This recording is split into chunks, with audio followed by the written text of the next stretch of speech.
नमस्कार, आप देख रहे हैं नेक्स्ट 9 न्यूज। मैं हूं आपके साथ दीपक गुप्ता। बात करना चाहूंगा राजस्थान की सियासी सत्ता में सचिन पायलट की खुली धमकियों के बारे में, जो एक तरीके से मल्लिकार्जुन खड़गे के लिए थी, एक तरीके से आलाकमान के लिए थी, कांग्रेस पार्टी के हर उस बड़े नेता के लिए थी जो अभी तक सचिन पायलट को हल्के में लेता नजर आया।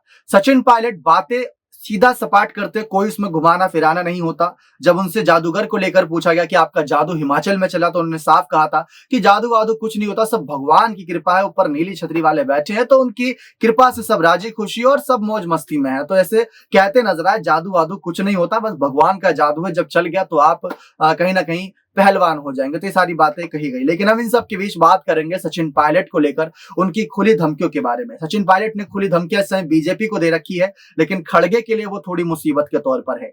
आपको याद दिलाते चले, 6 महीने पहले चुनाव से गुजरात चुनाव से पहले हार्दिक पटेल ने इस्तीफा दिया, और उससे पहले बीजेपी को सबसे ज्यादा धमकियां अगर कोई देते थे तो वो हार्दिक पटेल थे। आप शायद कनेक्ट कर रहे हो दर्शकों, और वैसी कुछ धमकियां सचिन पायलट भी दे रहे हैं। लेकिन सचिन पायलट के पिता का नाम इस पार्टी से जुड़ा हुआ है, तो शायद वो कभी इस पार्टी को छोड़ने के बारे में सोचे भी ना। लेकिन सवाल ये भी बनता है कि जिस तरीके से हालात बने हैं, जिस तरीके से माहौल बना है, जिस तरीके से चर्चाएं हो रही हैं सचिन पायलट को लेकर कि क्या वो अगला कदम उठाएंगे, तो सचिन पायलट के कहीं ना कहीं समर्थकों ने, अंदरूनी सूत्रों ने ये जानकारी दे दी थी कि अगर कांग्रेस पार्टी पायलट को लेकर जल्द फैसला नहीं करती है तो कांग्रेस पार्टी छोड़ भी सकते हैं सचिन पायलट।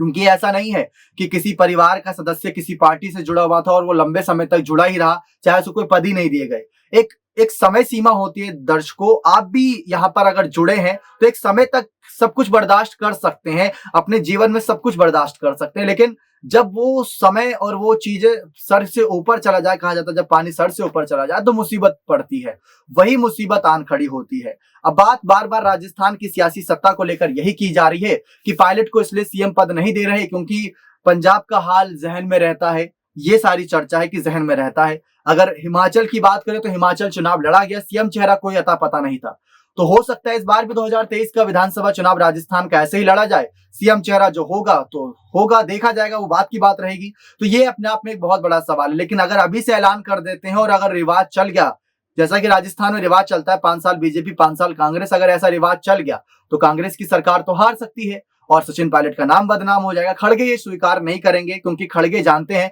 कि पायलट युवा हैं और युवा जोश आगे आने वाले 10, 20, 30 सालों तक पार्टी के लिए बहुत कुछ देता नजर आएगा। अपना पूरा समय, पूरी मेहनत, पूरी लगन और शिद्दत के साथ काम करेगा, और सचिन पायलट ऐसा करते भी हैं। लेकिन पायलट के अंदरूनी सूत्रों के मुताबिक जो धमकियां दी गई थी, जो एक कहने को बात थी कयास के आधार पर कि पायलट पार्टी छोड़ सकते हैं, ताकि कानों तक आला कमान की बातें जाए कि कैसे क्या कुछ फैसले लेंगे। और 3 मंत्रियों के खिलाफ भी ये बातें कही गई थी कि उन पर फैसला लेना चाहिए। तो ये सारी बातें हमेशा आला कमान तक पहुंचाते नजर आए, और साथ ही साथ उन्होंने ये भी संदेश दिए कि कैसे बीजेपी को हरा सकते हैं, कैसे कांग्रेस की सरकार रिपीट करा सकते हैं। तो सचिन पायलट इन सब में बहुत आगे चल रहे हैं। सचिन पायलट खुलकर अपनी बातें रख रहे हैं। तमाम इन्हीं सब बातों के बीच लगातार ऐलानबाजियां ये हो रही है, और देखना ये दिलचस्प रहेगा कि पायलट के फैसले क्या होते हैं। स्थापना दिवस के मौके पर सब एक साथ नजर आए, वो बहुत अच्छा नजारा था एक तरीके से देखा जाए। लेकिन चर्चा इस बात की है कि क्या कुछ आगे आने वाले वक्त में राजस्थान विधानसभा चुनाव 2023 से पहले कांग्रेस के अध्यक्ष मल्लिकार्जुन खड़गे के फैसले रहते हैं राजस्थान की सियासी सत्ता पर। बने रहे चैनल के साथ ऐसी और तमाम जानकारियों के लिए। लेकिन आपसे एक राय लेना चाहेंगे कि पायलट को अगला कदम क्या उठाना चाहिए। क्या कांग्रेस के साथ बने रहकर सीएम पद मिलने तक का इंतजार करना चाहिए, या कांग्रेस पार्टी छोड़कर किसी और पार्टी में जाकर किसी पार्टी का सीएम चेहरा बनकर चुनाव लड़ना चाहिए? तो अपने कमेंट सेक्शन में जोर रखिएगा। बहुत बहुत धन्यवाद।